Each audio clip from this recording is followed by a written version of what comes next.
Shalom Bapak Ibu Saudara terkasih dimanapun Anda berada. Kembali lagi kita beribadah secara online di channel YouTube GB Cempaka Mas. Minggu pagi hari ini adalah ibadah perjamuan.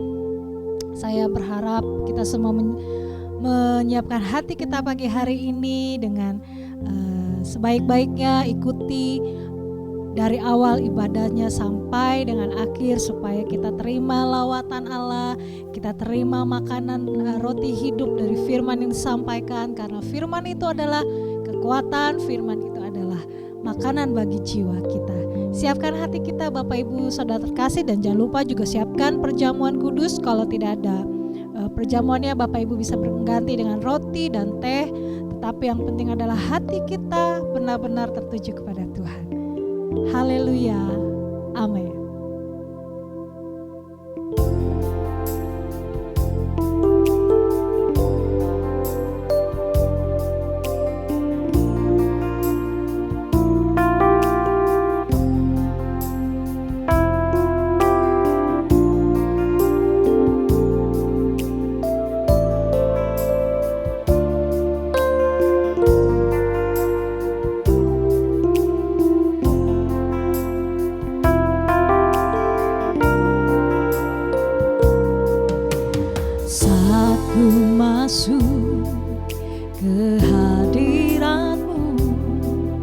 Membawa persembahan ke tempat kudus-Mu, pujian ku naikkan, sembah ku berikan bagi-Mu Allah yang mulia.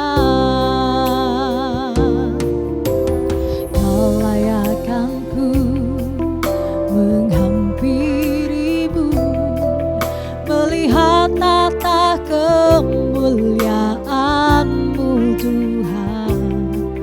Pujian ku naikkan, sembah ku berikan bagi-Mu Allah yang mulia. Oleh kuasa darah-Mu Kau telah tebus dosaku, kekudusan-Mu melingkupiku, kasih-Mu mengalir memulihkan hidupku. Sungguh besar anugerah-Mu, Kau telah selamatkan hidupku. Ku menjadi ciptaan yang baru oleh kuasa darah-Mu.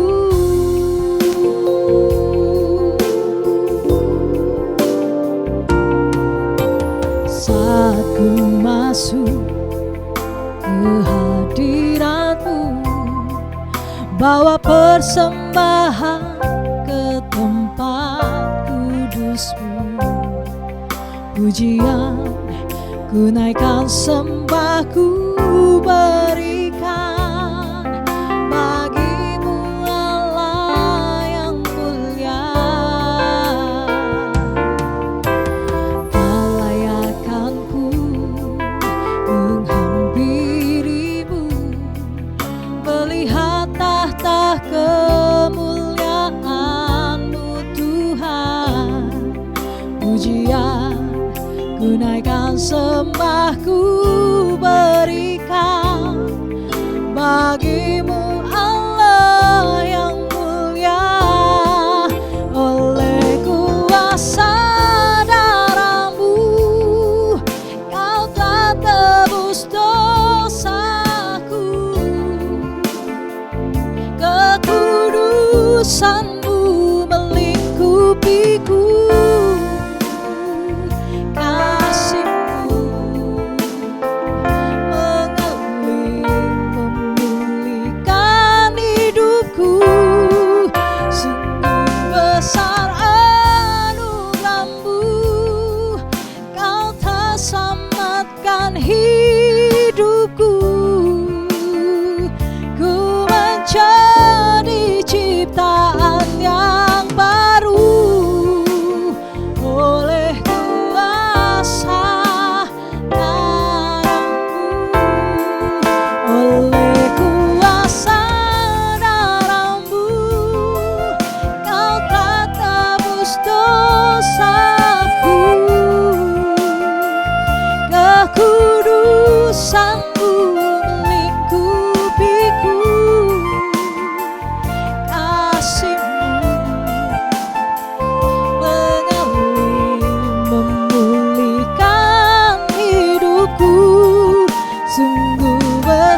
Shalom Bapak Ibu Saudara sekalian, bertemu lagi di awal bulan Mei tahun 2021. Saudaraku yang dikasih Tuhan, saya berdoa supaya saudara tetap sehat, tetap kuat, tetap sukacita, dan tetap di dalam Tuhan Yesus tentunya. Mari kita berdoa dulu sebelum kita mendengarkan kebenaran firman Tuhan. Bapa yang maha kekal, Bapa yang maha pemurah, Bapa yang maha kuasa yang kami kasihi di dalam nama anak-Mu Kristus Yesus Tuhan. Kami bersyukur Tuhan, kami bisa mengakhiri di bulan April tahun 2021 dan kami memasuki di awal bulan Mei ini. Tentunya kami butuh Tuhan, tentunya kami butuh urapan Roh Kudus supaya kami tetap setia, tetap taat. Ampuni Tuhan, layakkan kami agar kami boleh berkenan di bulan Mei ini. Biarlah bulan Mei ini menjadi bulan kesukaan, bulan kemenangan buat setiap kami, dan kami mau semakin hari semakin setia, semakin taat. Berikan kekuatan, kemampuan oleh Roh Kudus kepada setiap kami umat-umat-Mu. Demi nama Yesus kami berdoa mengucap syukur, haleluya, amin. Nah, Bapak Ibu Saudaraku yang dikasihi Tuhan, dimanapun Bapak Ibu berada di awal bulan Mei ini, ya, kita akan mendengarkan sebagian daripada kebenaran firman Tuhan yang saya ambil dalam kitab Efesus 5. Efesus 5 ayat 1 dan 2, kemudian kita lanjutkan dengan ayat 15 sampai 21. Saya baca buat Bapak Ibu Saudara sekalian di Efesus 5, perikopnya hidup sebagai anak-anak terang. Sebab itu jadilah penurut-penurut Allah seperti anak-anak yang kekasih, dan hiduplah di dalam kasih sebagaimana Kristus Yesus juga telah mengasihi kamu dan telah menyerahkan dirinya untuk kita sebagai persembahan dan korban yang harum bagi Allah. Kita loncat ya di dalam ayat yang ke-15. Karena itu perhatikanlah dengan seksama bagaimana kamu hidup. Janganlah seperti orang bebal, tetapi seperti orang arif. Dan pergunakanlah waktu yang ada, karena hari-hari ini adalah jahat. Sebab itu janganlah kamu bodoh, tapi usahakanlah supaya kamu mengerti kehendak Tuhan. Dan janganlah kamu mabuk oleh anggur, karena anggur menimbulkan hawa nafsu, tetapi hendaklah kamu penuh roh, dengan roh maksudnya.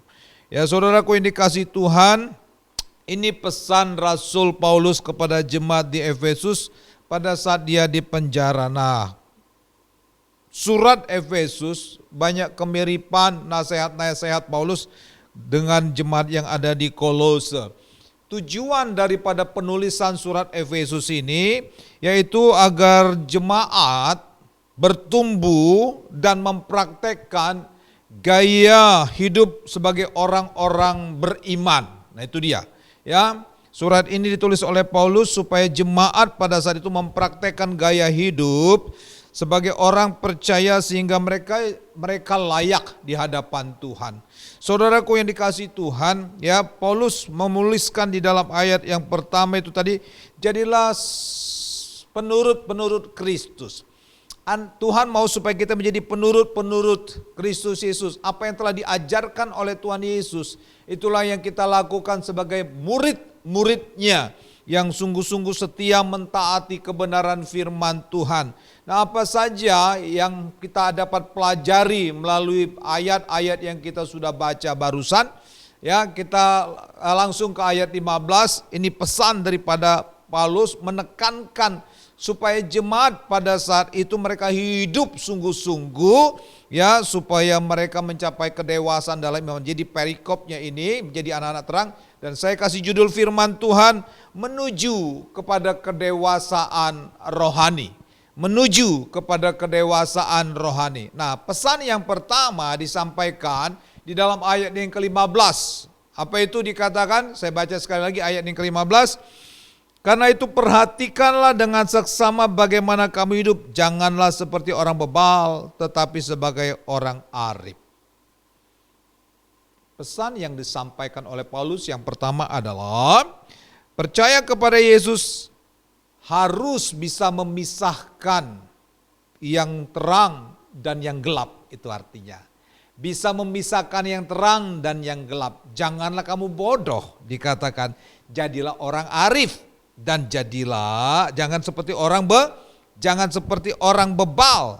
Ya, saudara, bebal itu identik dengan bodoh, sudah dikasih tahu, kadangkala sok tahu, tapi nggak tahu. Nah, itu bebal itu.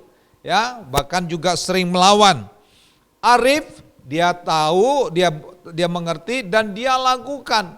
Itu yang Tuhan mau supaya sebagai anak-anak Tuhan, ya, waktu kita percaya Yesus, terima Yesus sebagai Tuhan dan juru selamat di dalam hidup kita, kita percaya, kita diselamatkan. Tapi sebagai tanda bukti, kita harus melakukan kebenaran firman Tuhan. Iman tanpa perbuatan mati. Diselamatkan iya, tapi ada buktinya. Buktinya kita harus menjadi penurut firman Tuhan. Artinya bisa memisahkan yang kiri dengan yang kanan. Bisa memisahkan yang terang dengan yang gelap. Nah itu dia. Artinya kalau kita sebagai orang-orang yang arif dan bijaksana, tentunya hidup ini perlu kita isi dengan ya mengikuti kebenaran-kebenaran firman Tuhan. Jangan seperti orang gelap. Artinya orang gelap itu masih simpan sakit hati, masih simpan iri hati, masih simpan kedengkian. Melayani iya di gereja, menjadi WL, bahkan menjadi pembicara, tapi masih terus sakit hati. Orang bisa sakit hati nggak bisa, tapi dia harus waktu firman Tuhan menegur dia harus sadar dan bertobat, berubah. Nah itu dia, itu orang yang arif dan bijaksana. Tetapi orang yang bodoh, orang yang bebal sudah dikasih tahu, sudah diperingati, tapi dia terus melawan. Dia tidak peduli ajaran-ajaran kebenaran, ya kan? Akhirnya apa yang terjadi saudara? Dia nggak masuk dalam kerajaan Allah. Nah kalau kita lihat di dalam Efesus 5 itu, orang-orang bebal itu apa saja? Yang hidup dalam percabulan, perkataan kotor, orang-orang sundal, dan mereka tidak layak masuk dalam kerajaan Allah. Itu dikatakan oleh Alkitab. Maka Paulus menegaskan, orang yang menjadi penurut Tuhan adalah orang yang bisa memisahkan yang kiri dan yang kanan, yang gelap dan yang terang. Saya berdoa supaya Bapak Ibu hari-hari ini walaupun situasi kondisi yang masih tidak nyaman, bahkan kita dengar di seluruh dunia COVID semakin hari semakin meningkat, tetapi jadilah orang yang bijaksana. Orang yang bijaksana juga hidupnya harus betul-betul menjadi berkat bagi banyak orang. Perhatikan bagaimana hidupmu, itu pesan Tuhan. Banyak orang kadang-kala berdoa, ya kan? Tetapi hidupnya tidak menjadi berkat bagi orang lain. Masih suka melawan, dikasih tahu lebih galak gitu kan ya. Nah itu dia, hidupnya seperti orang bebal, ya kan? Tuhan mau supaya hidup saudara dan saya menjadi orang yang arif dan bijaksana. Melihat situasi dengan kondisi ini juga kita harus hidup bijaksana kok gitu loh. Itu firman Tuhan katakan kepada kita. Itu pesan yang pertama. Pesan yang kedua yang disampaikan oleh Rasul Paulus ayat yang ke-16 dikatakan begini. Dan pergunakanlah waktu yang ada karena hari-hari ini adalah jahat. Yang kedua, pergunakanlah waktu yang ada karena hari-hari ini yang jahat. Ya, pesan yang kedua, manfaatkan kesempatan hidupmu secara maksimal. Itu artinya. Manfaatkan hidupmu secara maksimal. Kita hidup sekali, biarlah hidup kita menjadi berkat. Menjadi berkat itu enggak usah, saudara paksakan, saudara harus memberi padahal saudara tidak mampu. Nah itu juga enggak benar. Dengan apa yang ada dalam hidup saudara, mungkin pagi hari engkau mulai tersenyum, habis doa, pujian, penyembahan dalam hidup membaca firman Tuhan, tersenyumlah bagi keluargamu, bagi suamimu, bagi anakmu, bagi istrimu, dan bagi semua orang lain. Itu juga sudah merupakan ibadah saudara, ya kan?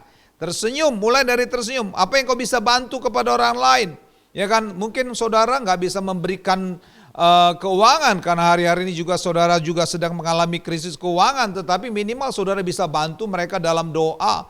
Hari-hari ini kita berdoa untuk supaya COVID ini ya kan betul-betul supaya hari lepas hari kita doakan masyarakat kita, bangsa kita Indonesia supaya ada kesadaran di masyarakat kita supaya warga negara Republik Indonesia tanpa melihat suku, agama dan ras supaya mereka punya kesadaran untuk menggunakan 3M tersebut, ya kan, menjaga jarak, memakai masker, ya dan sebagainya. Nah, itu pun sudah menjadi berkat, ya kan? Mulai dari perihal yang terkecil, berdoa. Kemudian misalkan apa yang saudara bisa bantu di rumah. Anak-anak hari-hari ini karena banyak artinya banyak di rumah, ya kan. Kadang-kala anak-anak pun yang masih sekolah, akhirnya apa yang terjadi? Mereka tidur sampai pagi dan bangun siang, tidak bisa menolong orang tua. Nah, hidup kita kan cuma sekali. Dengarlah anak-anak ya, engkau yang masih duduk di sekolah, baik mungkin senior high school, junior high school, ya bantulah orang tuamu dengan apa?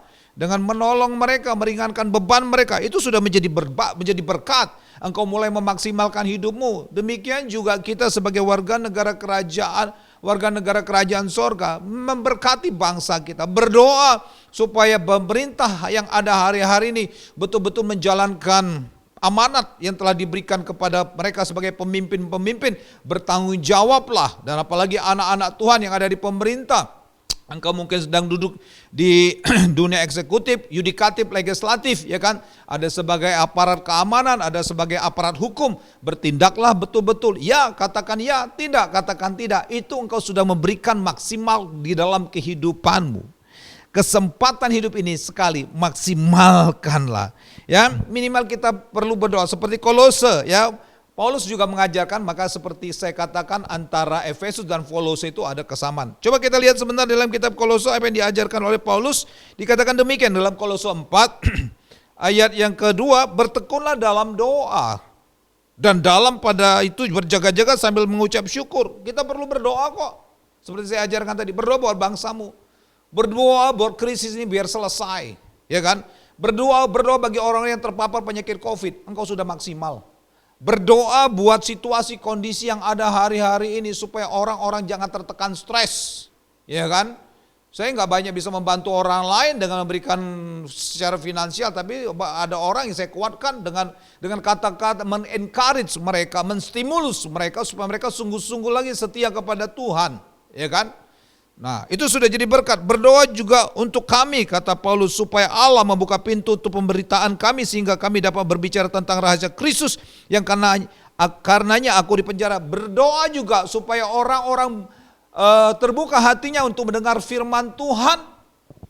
Penginjil-penginjil yang dipakai Tuhan hari-hari ini luar biasa sekali. Dari mereka yang tadinya tidak percaya Yesus dan kemudian bertobat, terima Yesus, dan mereka berapi-api. Dan kita pun sebagai orang-orang pilihan Tuhan, engkau mungkin dari kecil sudah menjadi Kristen, opa-omamu sudah jadi Kristen, engkau lahir mungkin sudah bisa katakan haleluya, tapi engkau tidak sungguh-sungguh di dalam Tuhan, engkau tidak maksimal itu.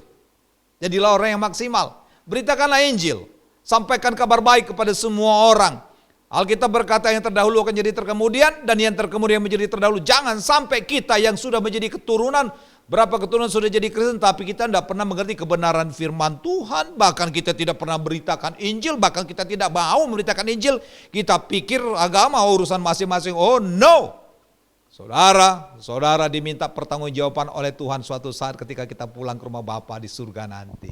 Oleh sebab itu maksimalkan hidupmu. Ya, dikatakan berdoa juga untuk kami supaya Allah membuka pintu untuk pemberitaan kami sehingga kami dapat berbicara tentang rahasia Kristus. Wow, rahasia Kristus. Siapa itu Yesus Kristus? Dia firman yang bersama-sama dengan Allah dan dia adalah Allah dan menjadi manusia. Ya kan, datang ke tengah dunia ini. Ini yang perlu kita beritakan. Dia mati untuk dosa-dosa saudara. Tapi dia tidak berhenti di kematian, dia bangkit pada hari ketiga itu menunjukkan bahwa dia adalah Allah. Dia firman Allah itu sendiri. Dan kemudian dia bersaksi 40 hari 40 malam dan hari ke-40 dia bangkit. Dia bukan bangkit, dia naik ke surga, disaksikan oleh banyak orang pada saat itu. Itu yang kita beritakan. Yesus Kristus adalah Allah, firman yang telah menjadi manusia. Itulah yang kedua, jadi supaya kesempatan situasi kondisi seperti ini kita juga terus berdoa. Bukan hanya berdoa, tapi kita juga memberitakan Injil. Jadi berkat bagi banyak orang. Yang ketiga, ayat 18 kembali dalam Efesus 5 tadi. Yang ketiga dikatakan begini. Maaf, ayat 17. Sebab itu janganlah kamu bodoh, tapi usahakanlah supaya kamu mengerti kehendak Allah. Nah itu dia, jangan bodoh, tapi berusaha untuk mengerti kehendak Allah. Artinya apa? Belajar mengerti kehendak Allah. Amin Bapak Ibu Saudara sekalian. Ya, hidup ini bukan semaunya kita. kita adalah ditebus oleh darah Yesus. Kemudian Tuhan mau supaya kita menyadari bahwa kita harus melakukan kehendak Allah. Ya. Kita coba lihat Efesus 1, dikatakan di dalam Efesus 1 ayat yang keempat, kekayaan orang-orang pilihan Allah. Ayat yang keempat dikatakan, sebab di dalam Dia Allah telah memilih kita sebelum dunia dijadikan, supaya kita kudus dan tak bercacat di hadapannya. Artinya begini, ya, supaya kita belajar kehendak Allah.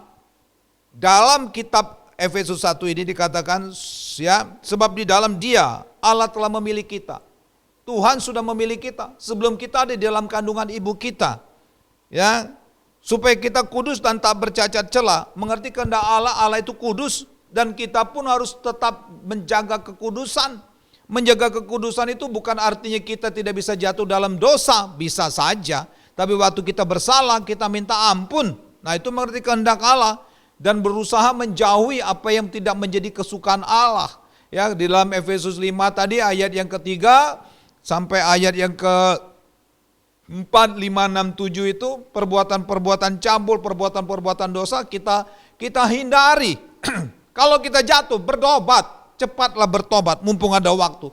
Sebab kita tidak tahu kapan kita dipanggil Tuhan. Nah, ayat yang kelima di dalam Efesus 1 tadi dikatakan, dalam kasih Ia telah menentukan kita dari semula oleh Yesus Kristus untuk menjadi anak-anaknya sesuai dengan kerelaan kehendak-Nya. Dalam kasih Ia menentukan dari semula oleh Yesus Kristus untuk menjadi anak-anaknya. Artinya kita ini adalah cerminan Allah. Hiduplah seperti apa yang Tuhan inginkan. Allah itu kasih. Kita pun harus menjadi berkat, menjadi kasih, ampuni orang yang bersalah kepada kita. Kelakuan kita harus benar dong, ya. Karakter kita pertontonkan ke tengah dunia ini bahwa kita adalah pengikut-pengikut Yesus Kristus. Dan Yesus adalah kasih dan kita pun harus belajar mengasihi sesama kita.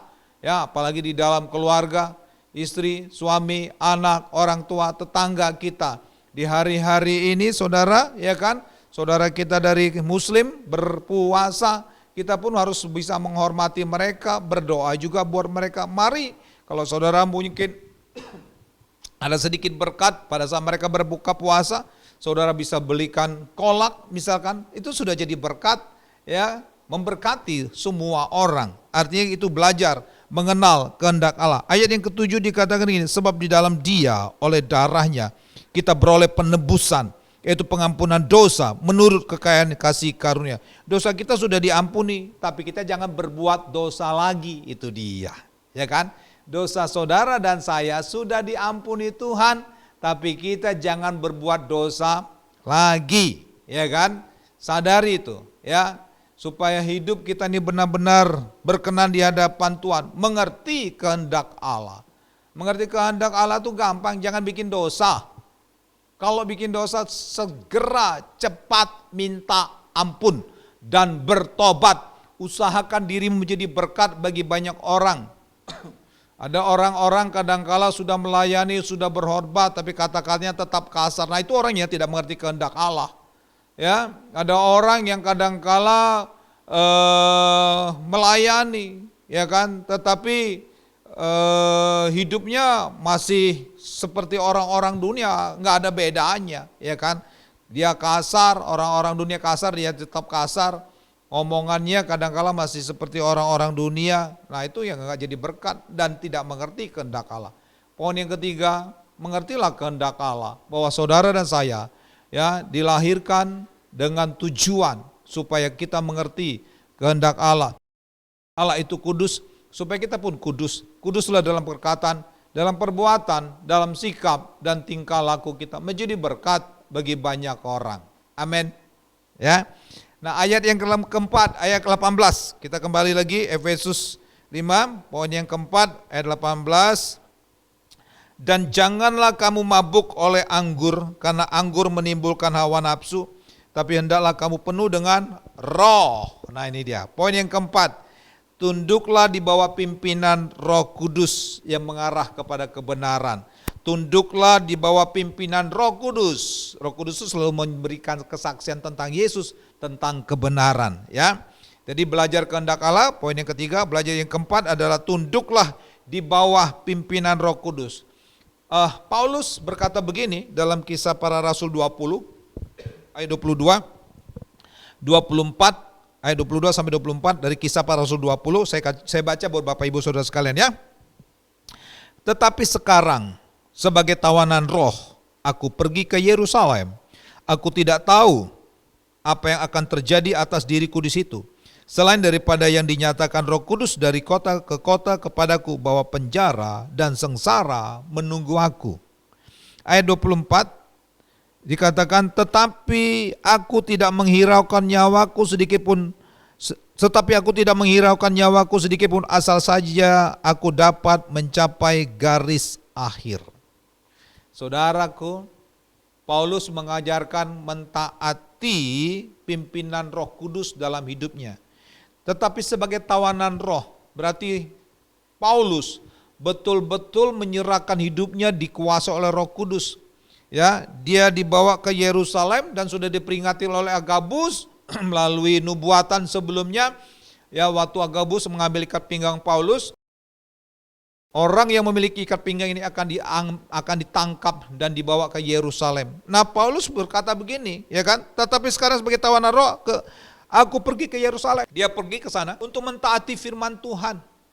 Ya, nubuatan kadangkala kita senang mendengar orang-orang bernubuat untuk bernubuat yang baik-baik.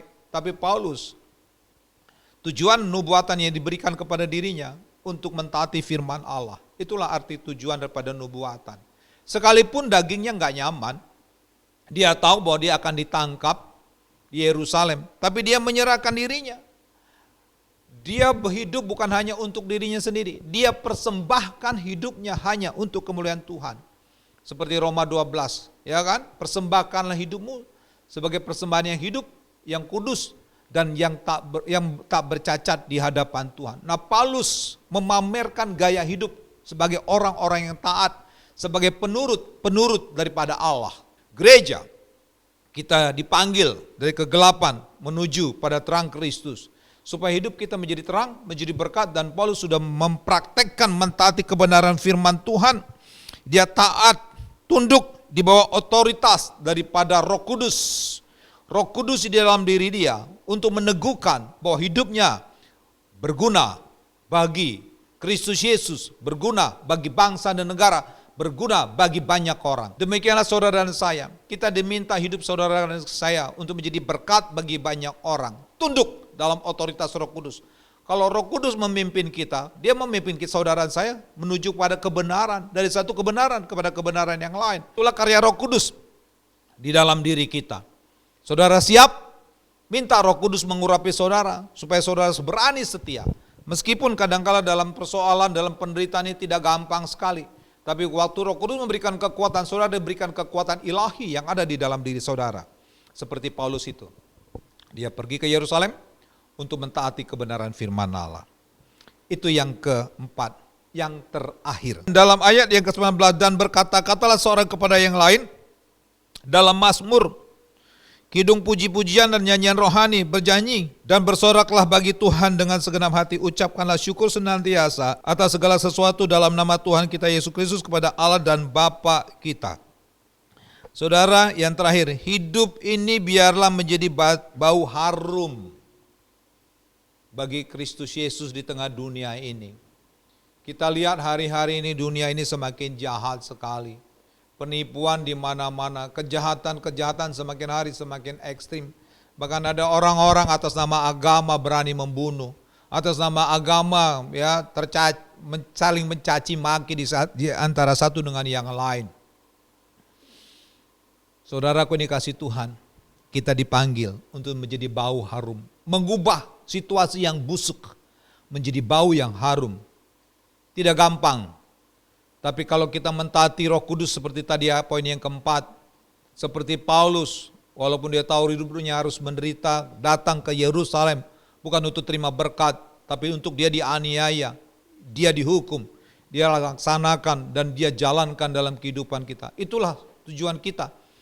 Demikian juga dengan jemaat-jemaat Tuhan dimanapun Bapak Ibu Saudara berada. Hari-hari ini engkau mungkin mengalami penderitaan, tekanan ekonomi, situasi semakin belum jelas, tapi engkau dipakai untuk menjadi berkat bagi kotamu, dipakai untuk jadi berkat bagi bangsamu. Jangan hidup seperti orang dunia ini, orang dunia yang jahat, ya, balas jahat, mata balas mata, nyawa balas nyawa, pukul balas pukul. Tapi kita, ya, kalau orang berbuat jahat kepada saudara, berbuatlah baik kepada mereka, engkau sedang menumpu bara di atas kepala mereka. Itulah yang Tuhan mau dalam kehidupan kita. Sekali lagi dikatakan, dengan berkata-katalah seorang kepada yang lain, dalam Mazmur, kidung pujian, nyanyian rohani, bernyanyi dan bersolaklah bagi Tuhan. Mendingan kita memuji Tuhan, mendingan kita menyembah Tuhan, daripada hidup kita cemberut, marah dalam situasi yang hari-hari ini. Kita terus dipakai Tuhan untuk memuji menyembah Dia, dan akhirnya kita bisa mengucap syukur, menjadi bau harum. Hilangkan sungut-sungut dalam hati dan pikiranmu.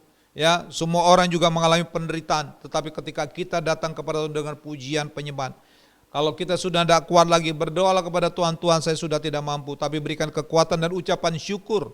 Nah, kembali kepada kasih mula-mula itu penting lagi ya, saudara, seperti dalam Wahyu 2. Ya, Tuhan ingatkan kepada jemaat di Efesus, jemaat yang setia, Efesus jemaat yang setia, jemaat yang taat, ya, tidak suka akan pengajaran-pengajaran palsu, tapi mereka sudah kehilangan gairah cinta mula-mula, sudah kehilangan passion untuk menyembah Tuhan, sudah kehilangan passion untuk merenungkan firman Tuhan, sudah kehilangan passion untuk membagi berkat, memberitakan Injil.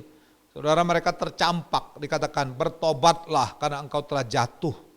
Saudara, kau dikasih Tuhan, biarlah hidup kita menjadi bau harum, bersuka cita dalam Tuhan. Jangan lupa engkau terus minta kasih mula-mula mengalir dalam kehidupanmu. 5 pesan Tuhan ini buat kita di bulan Mei ini. Tuhan mau supaya kita menjadi penurut-penurut Kristus. Yang pertama dalam kesimpulannya, supaya kita bisa memisahkan yang gelap dan yang terang, yang kiri dan yang kanan. Itu tandanya engkau anak-anak Allah, menjadi penurut-penurut Allah. Bisa memisahkan kehendak, bisa memisahkan apa yang Tuhan mau. Yang kedua, ya, hidup ini sekali, maka maksimalkanlah hidupmu, ya. Jadi maksimalkanlah hidupmu. Kemudian yang ketiga, belajar menghidupi apa yang menjadi kehendak Allah dalam kehidupan saudara dan saya. Senangkan hati Tuhan, biar hidupmu menjadi berkat. Yang keempat, tunduk dalam pimpinan Roh Kudus. Yang kelima, menjadi bau harum Kristus dimanapun saudara dan berada. Kita akan masuk dalam perjamuan kudus, tapi kita berdoa terlebih dahulu. Mari bangkit berdiri saudara-saudaraku yang ada di rumah-rumah. Persiapkan dirimu juga untuk masuk dalam perjamuan kudus. Tuhan Yesus, Engkau sudah mengingatkan kami supaya kami menjadi pengikut-pengikut Allah yang kudus, yang setia dan taat kepada Engkau, supaya hidup kami boleh berkenan di hadapan Tuhan. Sekalipun hari-hari ini semakin situasi semakin tidak nyaman, situasi tidak mendukung kami, tapi kami mau menjadi penurut-penurut Kristus Yesus dalam hidup ini. Tuhan, layakkan setiap kami ya Bapa, supaya hati kami terus setia kepada Engkau, supaya kami terus bergelora kepada Engkau, supaya hati kami terus taat kepada Engkau. Ampunilah dosa dan pelanggaran kami yang kami buat, yang tidak menyenangkan hati-Mu, yang tidak mampu untuk menghidupi kebenaran firman Tuhan. Kami diingatkan di awal bulan Mei ini, supaya kami jadi penurut-penurut Kristus yang bisa memisahkan kiri dan kanan, yang supaya selama hidup kami hidup secara maksimal, dan kami boleh mengerti kehendak Allah dalam kehidupan ini, dan tunduk kepada pimpinan Roh Kudus, dan menjadi terang. Bau harum Kristus mengalir melalui kehidupan kami. Dan kami sebentar akan masuk dalam perjamuan kudus Tuhan. Layakkan kami, ampuni dosa-dosa kami, tahirkan kami dengan kuasa darah-Mu. Bapak Ibu, saudara-saudara yang di rumah, persiapkan diri saudara. Saudara minta ampun kalau saudara bikin salah, saudara bikin dosa, saling menyakiti satu dengan yang lain. Siapkan roti dan anggur di rumahmu, atau mungkin kalau tidak ada anggur, saudara siapkan teh atau roti pengganti hosti. Ampuni ya Tuhan. Ampuni kami kesalahan kami. Tahirkan kami dengan kuasa darah-Mu. Layakkan kami untuk boleh sehidangan dengan Engkau. Terima kasih Tuhan. Terima kasih Roh Kudus. Tahirkan kami Bapa. Tahirkan kami Tuhan Yesus. Saudara, mari bangkit berdiri, angkat rotimu di tangan kanan kita tinggi-tinggi. Sebab apa yang telah kuteruskan kepadamu telah aku terima dari Tuhan, yaitu bahwa Tuhan Yesus pada malam waktu ia diserahkan mengambil roti. Dan sesudah itu ia mengucap syukur atasnya, ia memecah-mecahkannya dan berkata, inilah tubuhku yang diserahkan bagi kamu, perbuatan ini menjadi peringatan akan aku. Di tangan kita ada tubuh Yesus Kristus yang menggantikan kelemahan tubuh kita, yang menggantikan tubuh kita yang bersalah. Di atas kayu salib dia menyerahkan tubuhnya. Inilah tubuh Kristus. Mari kita minum, mari kita makan di dalam nama Yesus Kristus.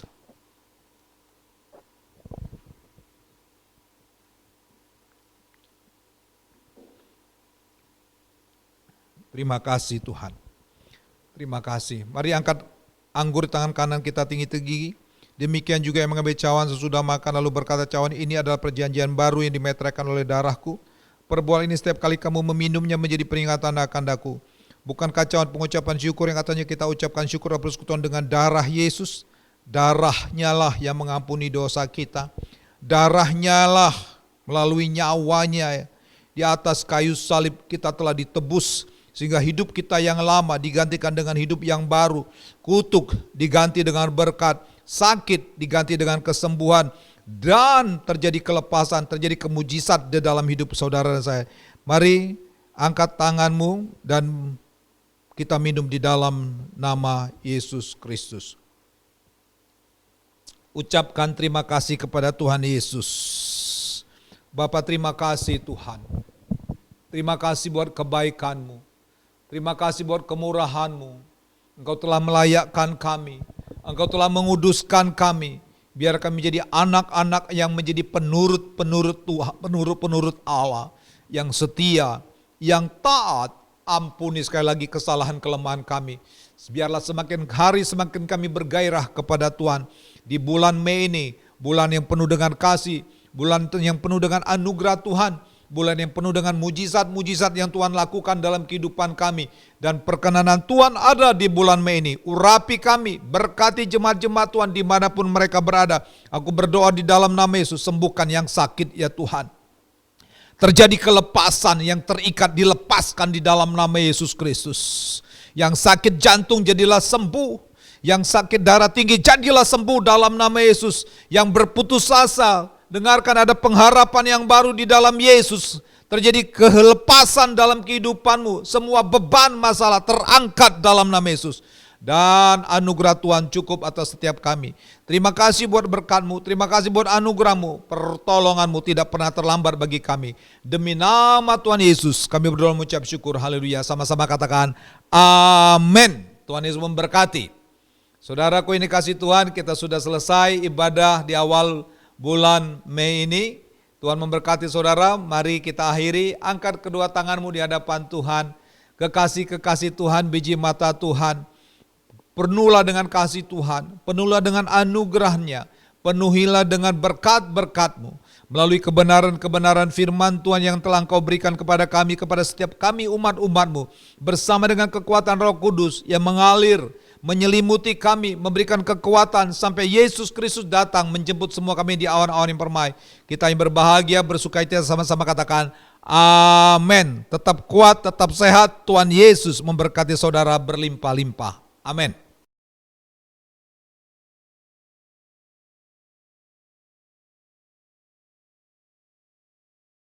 Shalom saudara, saya percaya hari ini kita semua tetap bersuka cita di dalam kebaikan Tuhan. Pesan Tuhan yang menjadi tema di tahun 2021 menegaskan bahwa tahun ini adalah tahun integritas. Hal ini berarti kunci kemenangan di tahun ini terletak dari integritas seorang Kristiani dalam segala aspek kehidupannya. Oleh karena itu, dalam edisi Voice of Pentecost kali ini, saya akan membahas tentang berintegritas di tengah krisis hidup. Saudara, di hari-hari ini, ujian integritas sedang terjadi bagi saudara dan saya. Contohnya, apakah kita tetap baik saat dalam tekanan? Akan tetap loyal dalam keadaan kekurangan? Atau justru berkompromi dengan dunia saat sakit, gagal, bahkan sampai saat miskin mendadak? Saudara, perlu kita ingat bahwa integritas adalah hasil pembentukan dan tidak otomatis bisa dimiliki seseorang. Pembentukan integritas membutuhkan ujian, proses, dan waktu. Di dalam Mazmur 1 ayat 1 berkata, "Berbahagialah orang yang tidak berjalan menurut nasihat orang fasik, yang tidak berdiri di jalan orang berdosa, dan yang tidak duduk dalam kumpulan pencemooh." Jadi, melalui ujian, seseorang bisa terbukti apakah ia ada di jalan yang benar atau tidak. Lalu, berapakah lama waktu dari proses pembentukan integritas? 30 hari, 3 bulan, atau 1 tahun? Yang pasti proses ini akan berbeda di setiap individunya. Orang yang dibentuk integritasnya memerlukan kekuatan spiritual, kejiwaan, dan fisik. Asupan ini diperlukan di awal proses, di tengah ujian, hingga akhirnya menjadi pemenang untuk berbuah. Untuk melewati proses pembentukan integritas, kita tentu perlu bertumbuh dan berakar di dalam firman Tuhan. Saudara, penting untuk kita memperhatikan akar dari kehidupan kita. Di dalam Mazmur 1 ayat 1, pemazmur menggambarkan hidup seseorang yang benar, yaitu orang yang tidak tergoda untuk berkompromi dengan nilai kefasikan, dosa, bahkan kumpulan pencemooh. Tentunya nilai ini dilakukan karena seseorang ini berakar di dalam firman Tuhan. Seseorang yang berakar di dalam Tuhan pasti memiliki kualitas integritas. Lalu, apa resep untuk memiliki kualitas integritas? Sesuai dengan Mazmur 1 ayat 2, kita harus menjadikan Taurat itu kesukaan dan merenungkan Taurat itu siang dan malam. Kata kesukaan dan merenungkan firman Tuhan menggambarkan hubungan yang dimiliki orang berintegritas dengan Tuhan. Mazmur 1 ayat 3 berkata, "Ia seperti pohon yang ditanam di tepi aliran air, yang menghasilkan buahnya pada musimnya, dan yang tidak layu daunnya. Apa saja yang diperbuatnya berhasil." Untuk hidup, jelas sebuah pohon membutuhkan air. Namun, betapa beruntungnya pohon yang ditanam di tepi aliran air. Ia tidak membutuhkan waktu lama dan usaha besar untuk akarnya mencari air. Kesukaan dan merenungkan firman-Nya siang dan malam merupakan gaya hidup orang berintegritas. Hal ini digambarkan dalam Mazmur 1 ayat 2 dan 3. Dikatakan gaya hidup karena hal ini dilakukan setiap hari. Apakah mungkin gaya hidup terbentuk begitu saja? Jawabannya adalah tidak. Hal ini dimulai dari cinta mula-mula. Namun orang benar perlu membangun disiplin rohani dan memelihara cintanya. Disiplin rohani dalam pembacaan dan perenungan firman Tuhan menunjukkan gaya hidup orang berintegritas. Seperti pohon yang bertumbuh dan berakar di tepi aliran air, akan mudah untuk bertumbuh dan berbuah. Demikian digambarkan gaya hidup orang yang berintegritas, yang kesukaannya ialah merenungkan firman Tuhan siang dan malam. Dalam Yohanes 15 ayat 7 dan 8 berkata, "Jikalau kamu tinggal di dalam aku dan firmanku tinggal di dalam kamu, mintalah apa saja yang kamu kehendaki dan kamu akan menerimanya. Dalam hal inilah Bapa-Ku dipermuliakan, yaitu jika kamu berbuah banyak dan dengan demikian kamu adalah murid-murid-Ku." Di ayat ini, Yesus menjelaskan hubungan sebab akibat yang erat antara gaya hidup merenungkan firman dengan berbuah dalam kehidupan. Apa buah yang diinginkan Tuhan dihasilkan oleh setiap umatnya? Buah-buah yang Tuhan ingin kita hasilkan adalah buah pertobatan, buah kehidupan, buah karakter, dan buah jiwa-jiwa. Selain itu, apa dampak lain dari tertanam di tepi aliran air? Dalam Mazmur 1 ayat 3 menjelaskan dengan tidak layu daunnya. Hal ini sama dengan kita memiliki daya tahan yang tinggi terhadap berbagai situasi kehidupan. Situasi sulit dan krisis hidup bisa datang kapan saja. Saat ini kita sedang mengalami pandemi COVID-19 dan resesi ekonomi. Situasi ini dapat mengganggu integritas seorang untuk kompromi dengan dosa, untuk menyakiti sesama, putus pengharapan, bahkan tidak lagi percaya kepada Tuhan. Lewat pemazmur, Tuhan hendak mengatakan kepada kita bahwa dari hubungan seseorang dengan Tuhan lewat gaya hidup cinta akan firman Tuhan bukan hanya agar kita berbuah, tapi juga agar kita tetap berintegritas. Di mata Tuhan, orang seperti ini dipandang dan dijanjikan apa saja yang ia perbuat berhasil. Saya percaya kita yang sudah mendengar ini akan semakin memperhatikan akar kita, perhatikan gaya hidup kita, dan perhatikan hubungan kita dengan firman Tuhan. Saudara, untuk penjelasan yang lebih lanjut dari tim teologi kami, silakan klik link yang ada di atas atau scan QR Code yang tersedia. Salam integritas, Tuhan Yesus memberkati.